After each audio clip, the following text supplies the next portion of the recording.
नमस्कार गुंतवणूकदारांनो. Sir, chart patterns भरपूर शिकलो, पण ते रिअल मार्केटमध्ये कसे वर्क करतात? खूप छान प्रश्न आहे. कारण बहुतेक लोक पॅटर्न शिकतात व त्यामागचं मानसशास्त्र समजून घेत नाहीत. चार्ट पॅटर्न म्हणजे जादू नाही, तो खरेदीदार आणि विक्रेत्याच्या लढाईचा नकाशा असतो.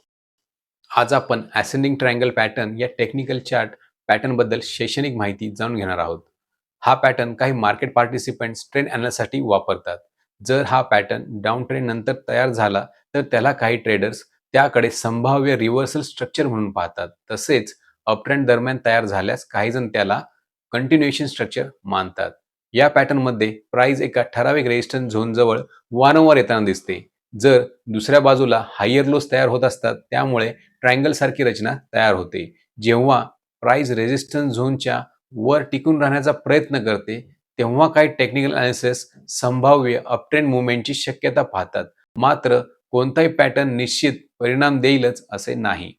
आता हे एक्झाम्पलद्वारे समजून घेऊया. नायकाच्या विकली चार्टमध्ये नोव्हेंबर 2022 दरम्यान 224 च्या आसपास रेजिस्टन्स झोन तयार होताना दिसत होता. त्यानंतर स्टॉकमध्ये करेक्शन होऊन प्राइस जवळपास 124 पर्यंत खाली आली. पुढे ऑगस्ट 2024 मध्ये प्राइस पुन्हा रेजिस्टन्स झोन जवळ गेली आणि तेथून पुन्हा करेक्शन झाले.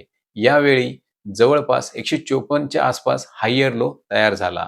म्हणजेच दुसरा लो हा पहिल्या लो पेक्षा हायर दिसतो. त्यामुळे काही अॅनालिस्ट याकडे असेंडिंग ट्रायंगल स्ट्रक्चर म्हणून पाहू शकतात. ऑगस्ट 2025 मध्ये प्राइसने रेजिस्टन्सच्या वर हालचाल दाखवली. अशा वेळी काही ट्रेडर्स पुढील रेजिस्टन्स झोन जवळपास 315 आणि 428 च्या आसपास ऑब्झर्व्ह करतात. मात्र जर प्राइस पुन्हा 200 च्या खाली सस्टेन राहिली, तर हा पॅटर्न फेल होण्याची शक्यता देखील असू शकते. आता दुसरे एक्झाम्पल पाहूया. ग्लँड फार्माचा वीकली चार्ट. ऑक्टोबर 2022 मध्ये चार्टने पहिल्यांदा 2195 च्या आसपास रेजिस्टन्स तयार केल्यासारखी रचना दाखवली.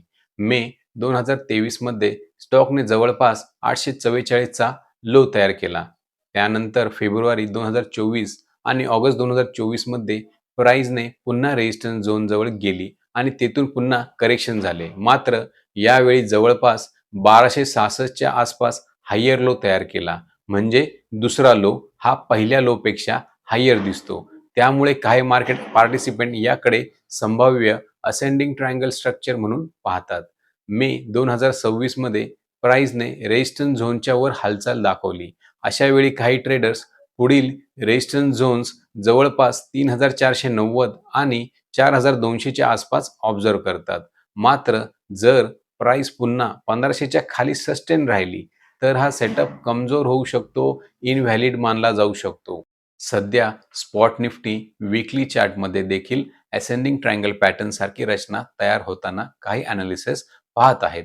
सप्टेंबर 2024 मध्ये जवळपास 26,200 च्या आसपास रेजिस्टन्स झोन दिसून आला आहे. मात्र अजून स्पष्ट ब्रेकआउट दिलेला नाही. त्यामुळे मार्केट पार्टिसिपंट हा सेटअप ऑब्झर्व्ह करत आहेत. लक्षात ठेवा, टेक्निकल अनालिसिस हे प्रोबॅबिलिटी आणि रिस्क मॅनेजमेंटवर आधारित असते. कोणताही पॅटर्न किंवा अनालिसिस नफा निश्चित करत नाही. तसेच फायनान्शियल एज्युकेशन आणि चार्ट अनालिसिस संबंधित माहिती मिळवण्याकरता चॅनलला लाईक, सबस्क्राईब आणि शेअर करा. हा व्हिडिओ फक्त शैक्षणिक आणि माहितीपर उद्देशासाठी बनवलेला आहे. यामध्ये दिलेली माहिती ही कोणतीही गुंतवणूक सल्ला, खरेदी विक्री, शिफारस किंवा परताव्याची हमी नाही. स्टॉक मार्केट गुंतवणूक जोखमीच्या अधीन आहे.